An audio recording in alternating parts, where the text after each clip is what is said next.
Hi everybody and welcome back to my channel. Thank you for watching. You will have to excuse my voice if it sounds a little bit different. I am on the tail end of a cold. And so this is a good night to have some soup. So what I'm making today is I'm going to be making some beef vegetable soup. So good. It's so good. It's so inexpensive. I used ground beef for this recipe, but you could use like a chuck roast. You could use stew pot pieces. I mean, you could even use like leftover steak. That would be good too. I'm going to be peeling potatoes, cutting up some carrots and some onion and celery. I did not have any peas. Actually, a couple nights ago I made this recipe too, and I used some corn that I had and some mushrooms. So really you can use just about whatever vegetables you want. Just keep in mind that your hearty, sturdier vegetables like your starches, your onion, potato, carrot, celery, or maybe like if you did like a sweet potato or rutabaga, like anything that's like a root vegetable, you'll want to cook those longer. I'm just going to cube these up. And I'm going to put them in my pan here.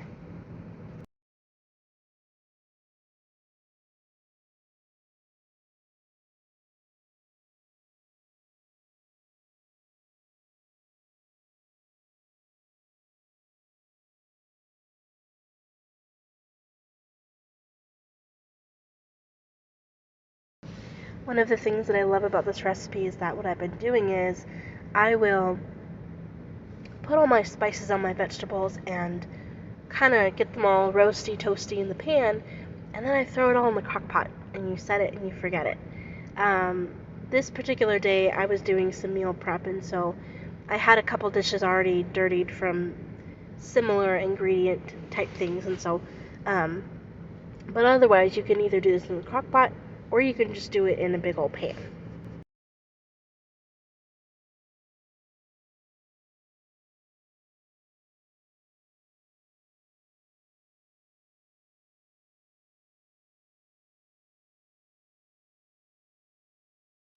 Lots of pepper. I probably did about a tablespoon here. You could almost do 2 tablespoons. I mean, pepper really makes this dish. Some oregano, a little bit of chili flake,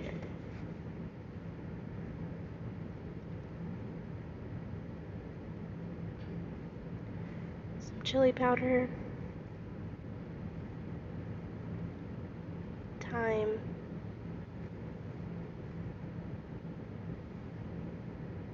onion powder,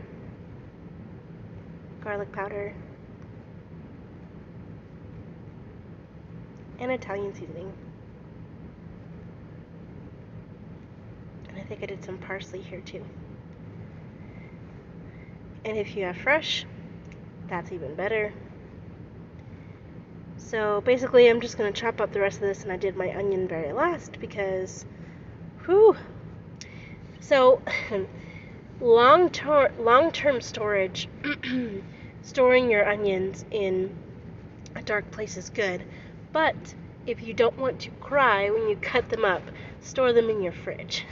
This one was not stored in my fridge, and whew, it was a strong onion.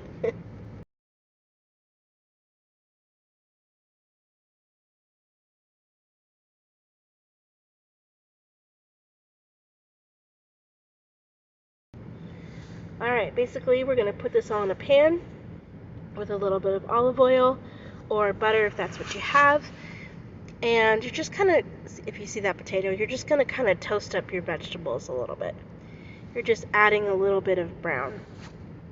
So what our bodies crave naturally is that kind of umami flavor. So like if you have a steak and you pan sear it before actually cooking it, and it's that charred, piece, that's what your body naturally craves. So even as something as simple as like a vegetable, if you take just a little bit of extra time and just kind of lightly sear it on some edges, I'm telling you, it just makes the vegetable just that much better.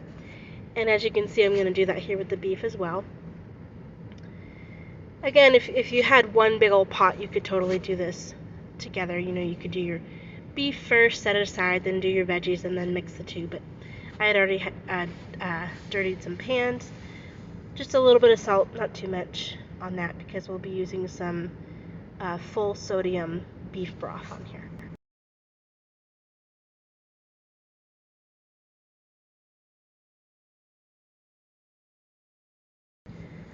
A little bit more pepper. And then this teapot, I just had some boiling water on the side, so I have some Better Than Bouillon in my fridge, which in my opinion is the best beef or chicken bouillon brand. So I'm going to be mixing that in a cup of really warm water to blend it up.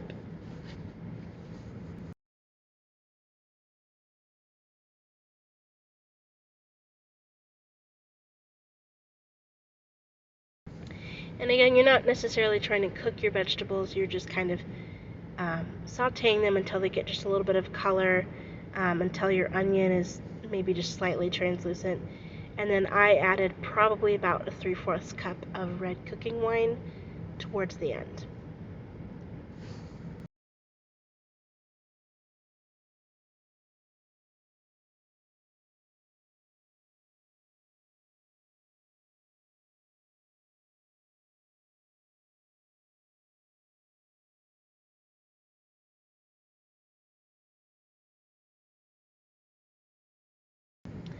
Right here I'm just showing you that the potatoes are not done.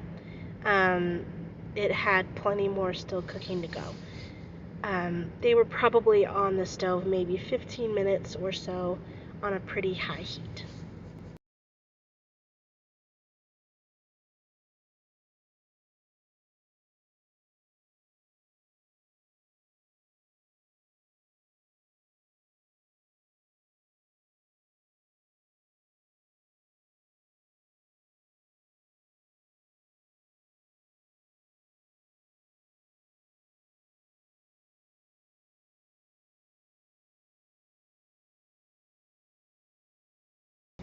And as you can see, it wasn't a lot of beef that I used, but it's going to be plenty.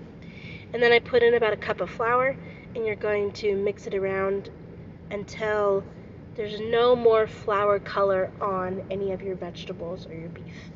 Basically, you're kind of cooking the flour taste out just a little bit.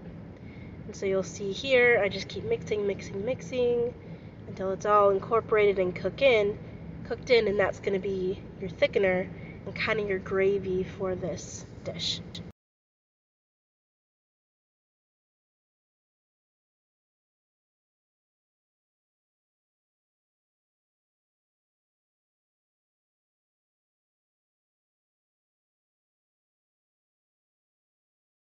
And there I was just showing you, see that white speck right there? You don't want that anymore. Alright, the last little bit, I'm going to put the rest of my red cooking wine in there, stir it around, and also you'll want to turn off your heat before you add your alcohol here. One, it's just safety, but then two, these vegetables like slurp up that that cooking wine, and they'll leave a little bit extra if you turn off your heat. So I'm going to add this all in my crock pot, and then on the side I have some mustard, just some Dijon, nothing fancy, and I put it in my measuring cup here. And I'm going to add my Better Than beef bouillon in there, and I'm going to add my hot water, and I'm going to mix it up.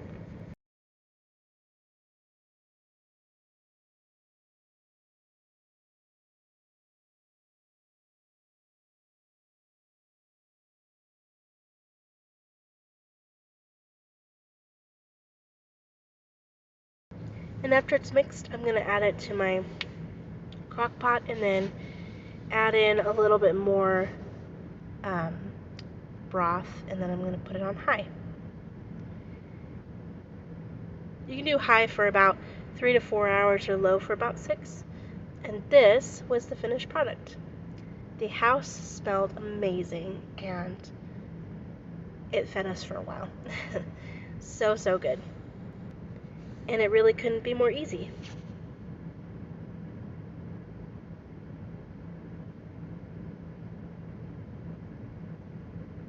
If you had some peas on hand, you could throw that in there too. That would be really good. But otherwise, this was just perfect the way it was. And here I am serving us up a bowl. As you can see, that flour made a really great gravy. It's just super filling, and it's a crowd pleaser. I mean, if you're trying to feed a bunch of people for super cheap, this is the way to do it. Look at that. So good. Thank you for joining me. See you next time.